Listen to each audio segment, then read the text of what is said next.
Hi, Mike here from Northwest School of Fly Fishing, the old fish hobo, and it's winter. Winter, it's cold. Right now it's 22 degrees outside. I live in Idaho, and I fish Idaho year round. And winter is my favorite time to fly fish our rivers, and for a lot of reasons. There's not a lot of guys out there or gals out there fly fishing, so I can get the choice spots and I can pretty much fish anywhere I want to, usually by myself. So wintertime is really the beginning of my season, and it ends at the end of fall. So here I am in the winter, it's freezing out and it's cold, and our extremities get cold. Our feet get cold, our hands get cold. I made a video on keeping your hands warm in the winter, the kind of things that I do in keeping your hands warm. Well, what's more important than keeping your hands warm is really keeping your feet warm. Because once your feet get cold, there's absolutely no warming them up. And you can be miserable to the point where you don't even feel your feet anymore, and then you're in trouble. About the only thing that you can do is get out of your waders, get out of your boots, start a fire if you can, and warm your feet up, or get under the heater in your truck or car and try to heat them up. And there's a lot of things out there that folks have used over the years, and I certainly have used almost everything I can possibly think of to cram in these crush up dollar warmers. You shake them up, and I've put those in my boots, I've taped them on my feet, I've done pretty much everything. And I had years I wore this can on my belt that ran wires down there and to heat my feet, and those D batteries don't last long, and then you're back to frozen feet. Or one would work and one wouldn't. And I've tried wearing different types of socks, and I've done exercises, I've done everything you can possibly do to keep your feet warm. But I find that if I can keep my feet warm, then I'm going to be warm all day. Once my feet get cold, I'm going to be cold all day. So getting your feet warm during the wintertime, and if you fish a lot in the winter, that water is ice cold, and it's cold outside. It's very important that we keep those feet warm. And how I do it is I learned a long time ago that, yeah, you can wear 2 pairs of socks, and I do, but that initial pair of socks is a really thin nylon shell. These are real thin nylon shells. And what they do is they absorb your sweat, and your sweat is then absorbed into your wool sock. So even though you're sweating, your feet are still dry. Now, keep in mind that it doesn't matter what you do. If your waders leak, you're going to have frozen feet. So step one is to fix your waders, or buy a new pair of waders. Now you have a leak-free wader, and we can talk about these things. And that's step one, is really the shell.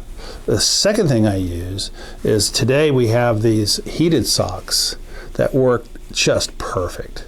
And they slide on, there's no wires, and you have a rechargeable battery that's you can charge it right on your computer, USB port, and it slips into a side pocket on your sock, like that.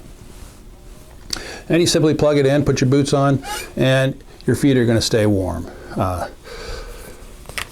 What I like about these batteries is that they have a setting on them. So there's like a 4 heat setting, and I can put it on 3, which is really, really warm. And I can have this battery going all day, and my feet are going to stay warm. And that's the key here. So things with modern technology now is we have these things, and if you want to, you can buy extra batteries and just slide them back then at lunch hour or something. But this is the best way to go. Since I've gone to this system, I don't know, about 5 years ago, I have never had cold feet, and I fish a lot in the winter, and my feet are always wet in the winter. So that's the key thing here in this modern society, is we have these technologies that we can use. This battery here is governed by my cell phone. So I can take my cell phone out and I can raise it or lower the temperatures on these.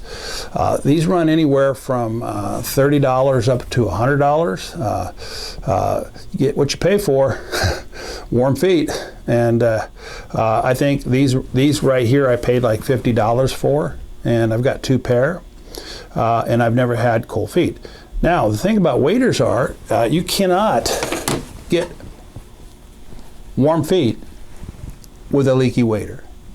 So that means that you need to make sure that your waders are leak proof. Now, if they are, then you have nothing to worry about. If you suspect they are, or they are, then you need to get that fixed and repaired. AquaSeal is the best thing to do. There's 2 ways to really do it. Most folks go out in the garage at night and stick a powerful flashlight in their boot, and they can see, certainly I can. I can see if there's any holes, and I can mark them and patch them with AquaSeal. And that's really good for holes. But oftentimes waders leak in seams, and that doesn't show up under the light. So the other really effective way to do it is, it takes 2 people to do this, is to put a water hose in your one pant leg. So I throw one pant leg over and I stick the water hose in there, and my partner will turn the water on and I'll signal him to turn the water off. So I'm holding that wader up, and I have a big balloon down here. Now my partner's going to come over, he's going to find where those leaks are, and they'll immediately show up on the dry wader. He'll mark those.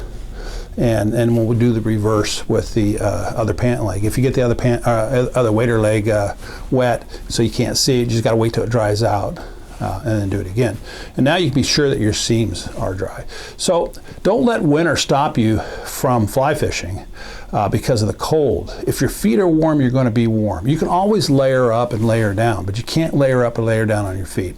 So think about that. If that's going to work for you, give it a try. It certainly works for me. There's a lot of ways that folks do it, and it's just like anything in fly fishing. You know, one guy's going to do it this way, but this is how I do it, and it's worked for me. I have never had frozen feet since that time. So stay tuned to our channel. If you like these kind of content, please subscribe, and we'll keep these things, these type of videos coming out to you. And in the meantime, I'll see you on the river.